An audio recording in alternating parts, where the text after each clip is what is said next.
आदाब दोस्तों, जय हिंद, जय गांधी देश। दोस्तों, पूरी दुनिया में इस वक्त तहलका मचा हुआ है एक व्यक्ति को लेके और उसकी कुछ गोपनीय फाइलों और राज को लेके, जिस राज ने पूरी दुनिया के राजनेताओं को, सेलिब्रिटीज़ को, बड़े बड़े महान अपने आप को कहने वाले साइंटिस्टों को और बहुत ऐसी हस्तियों को जो स्वयं को इस दुनिया को चलाने वाले बोलते थे, और था भी यही, है भी यही कि वो लोग दुनिया चला रहे हैं। जी हाँ, मैं बात कर रहा हूँ जेफरी एपस्टीन, जो इजरायली मूल का यहूदी जो अमेरिका के बाशिंदा है था, जिसका जेल में रहस्यमय परिस्थितियों में जिसकी मौत हो गई थी।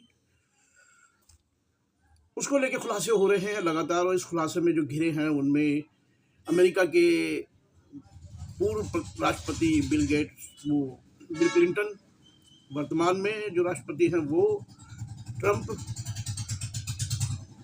जो बिल गेट्स, और महान हस्तियाँ, यहाँ तक कि सलमान, और महान हस्तियाँ ऐसी है, इजराइल के नेतन्याहू। और इसमें एक चीज़ साफ हो रही है, सबसे पहले बताऊं कि इजराइल और अमेरिका का जो साठगांठ या इजराइल और जेफरी एपस्टीन जो बदनाम जमाना था, उसका जो गठबंधन, और जिस गठबंधन ने पूरी दुनिया को ब्लैकमेल करने की कोशिश की और की, मैंने बता दिया कि दुनिया के अलग लाखों फाइलें, 30 लाख फाइलें आज अमेरिकी न्याय विभाग द्वारा जारी करने के आदेश दिए गए, जिसके कारण अमेरिका का वर्तमान ट्रंप प्रशासन मजबूर हो गया इन फाइलों को जारी करने के लिए, जिनमें वीडियो क्लिप्स हैं, लाखों वीडियो क्लिप्स हैं, ईमेल्स हैं और दूसरी जानकारियां हैं। और इनमें एक नाम हमारे प्रधानमंत्री नरेंद्र मोदी का भी आया है। उनके संबंधित एक ईमेल है जो जेफरी एपस्टीन का है, जिसमें उसने कहा है कि अमेरिका के चुनाव के लिए नरेंद्र मोदी इजराइल गए और हमारी जेफरी एपस्टीन की सलाह पे, और वहाँ यहूदी लॉबी में काम किया ट्रंप के लिए। और ट्रंप के भी कई वीडियो ऐसे आए हैं, मतलब कईयों के ऐसे वीडियो हैं जिनमें सेलिब्रिटीज़ हैं, जिनमें घिनौने और घृणित वीडियो हैं, वो ऐसी क्लिप्स आ रही है।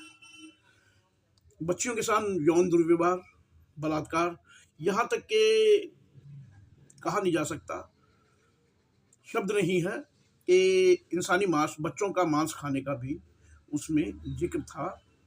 ऐसी कई फाइलें और ऐसे सोशल मीडिया पे ऐसे भरमार हो रहे हैं, और इनमें नाम जो आ रहा है, बिल क्लिंटन के भी वीडियो हैं, बिल गेट्स के भी वीडियो हैं, और ट्रंप के भी वीडियो हैं। ऐसे बहुत से ऐसे लोग हैं जिनमें, इनमें एक बात तो ये साफ है कि आज की तारीख में जिन लोगों को बदनाम किया जाता रहा है, रूस के पुतिन, चीन के शी जिनपिंग, और ईरान के राष्ट्रपति, ईरान के सर्वेसर्वा, नॉर्थ कोरिया के किम जॉन जो है वो, और ये लोग जो दुनिया में इनको बदनाम किया गया है, यहूदी और अमेरिका ने मिलकर जो साजिशें रची थी, वो अब एक्सपोज हो रही कि क्यों ऐसा किया गया, षड्यंत्र, और षड्यंत्र के पीछे क्या।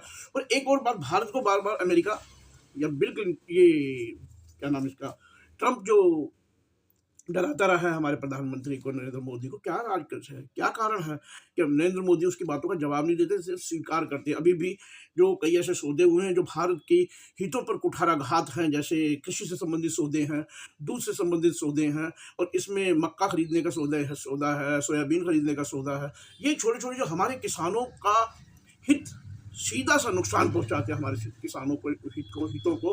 अमेरिका हमारे यहाँ दूध बेचेगा, हमारे यहाँ आटा, मक्का, दाल, ये सब अमेरिका बेचेगा। वहाँ के राजनयिकों ने कहा है कि ये भारत का के साथ जो डील हुई है, भारत में हमारा प्रोडक्ट बिकेगा, अमेरिका के ये प्रोडक्ट, खाद्य पदार्थ और ये कृषि से संबंधित प्रोडक्ट बिकेंगे। तो ये शर्म की बात है।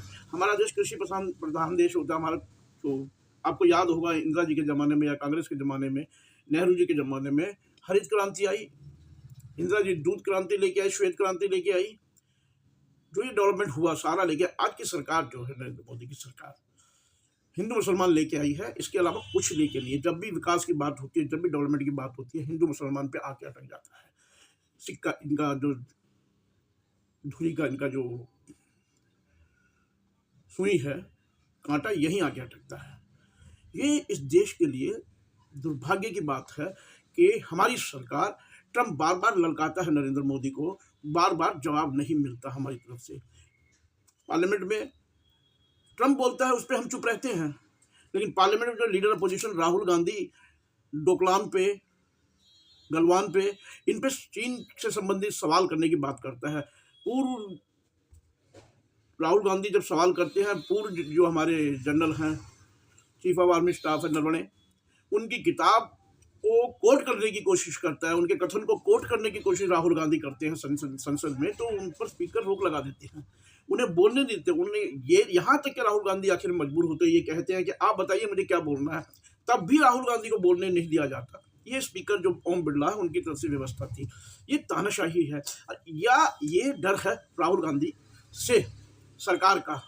राहुल गांधी ने पार्लियामेंट में भी कहा और बाहर ये कहा कि अभी जो जेफरी एप्स्टीन की फाइलें खुली है, उनमें बहुत कुछ ऐसा माल है।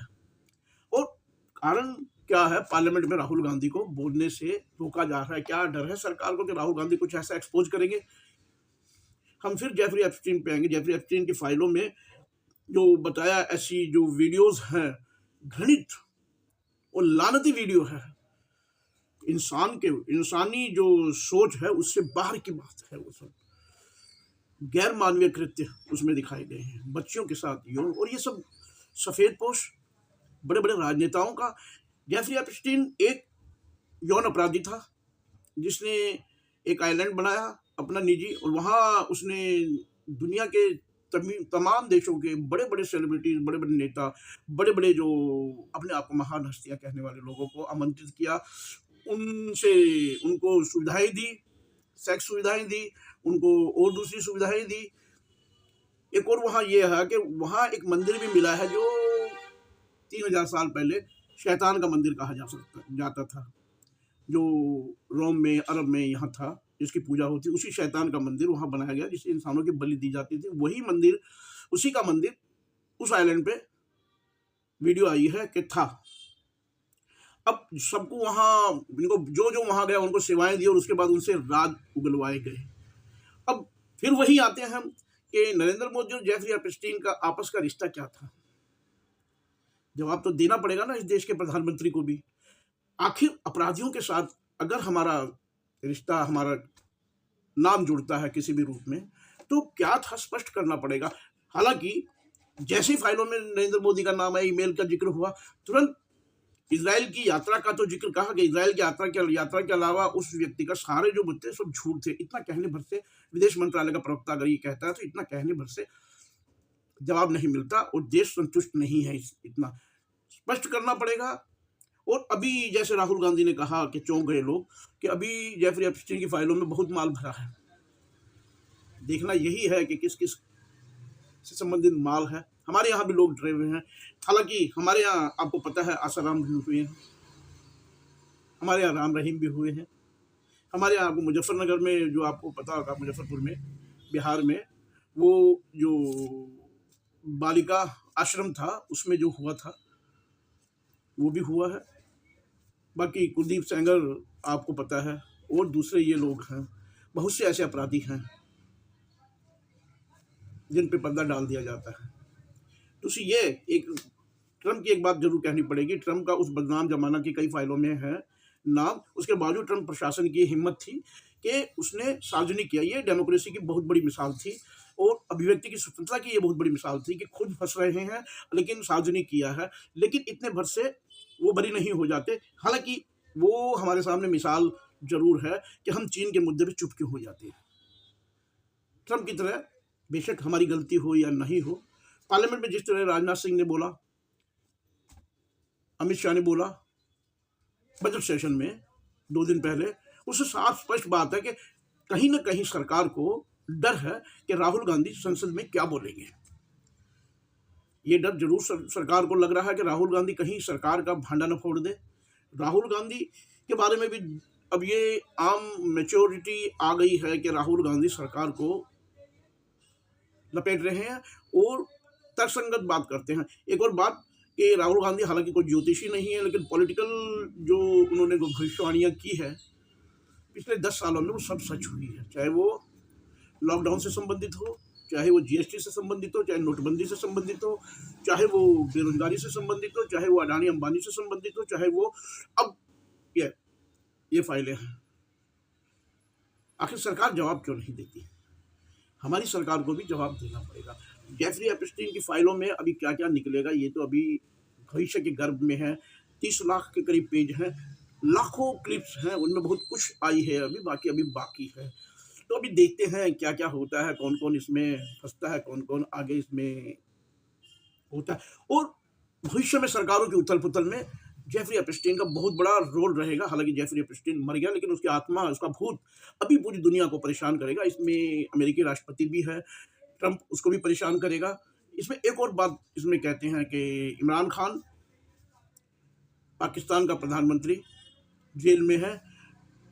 एक उसमें जेफरी एप्स्टीन के उसमें ये भी हुआ है कि इमरान खान को तख्ता पलट करने के लिए जो षड्यंत्र रचा गया, उसमें दुनिया की कई शक्तियों ने हिस्सा लिया। इसमें एक यहूदी और अमेरिकी लॉबी का आपस का गठजोड़ वो हुआ कि अमेरिका मजबूर हो गया। इसमें इजराइल का बहुत पीछे से रोल रहा है। इजराइल, क्योंकि वो जेफरी एप्स्टीन यहूदी था और इजराइल के प्रति उसकी हमदर्दी थी, इजराइल से ही कहीं ना कहीं उसका कांटेक्ट था। तो इसमें सारा चक्रव्यूह रचने में इजराइल का एक बहुत बड़ा योगदान ऐसे नजर आता है। भविष्य में क्या खुलता है, और यही कारण है शायद अमेरिका इजराइल के आगे घुटने टेकता है। यूरोपियन देश इजराइल के आगे घुटने टेक रहे हैं। इसमें किंग सलमान का भी एक जिक्र है। इसमें यह भी जिक्र है काबे का जो गिलाफ होता है, उसका एक टुकड़ा जेफरी एप्स्टीन के यहाँ मिला बताया जाता है। ये भी इस्लामी जगत के लिए बहुत बड़ी चौंकाने वाली और दुर्भाग्यपूर्ण हालात हैं।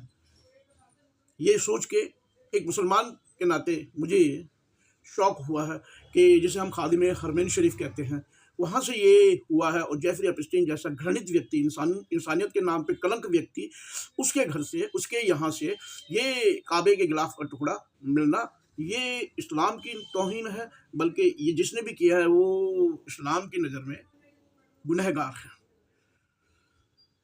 तो अभी देखते हैं इसमें क्या क्या होता है, जेफरी एप्स्टीन की फाइलों में क्या क्या खुलता है। ये देखने वाली बात है, और कहाँ कहाँ जाता है ये मामला, कितना आगे तक जाता है। लेकिन ये एक बात जरूर कहूँगा, आगे जो जेफरी एप्स्टीन का जो रोल, उसकी फाइलों का मरने के बाद जो उसके भूत का जो रोल है, वो बहुत कुछ बढ़ने वाला है। और दुनिया की कई सरकारों को वो परिवर्तित कर सकता है।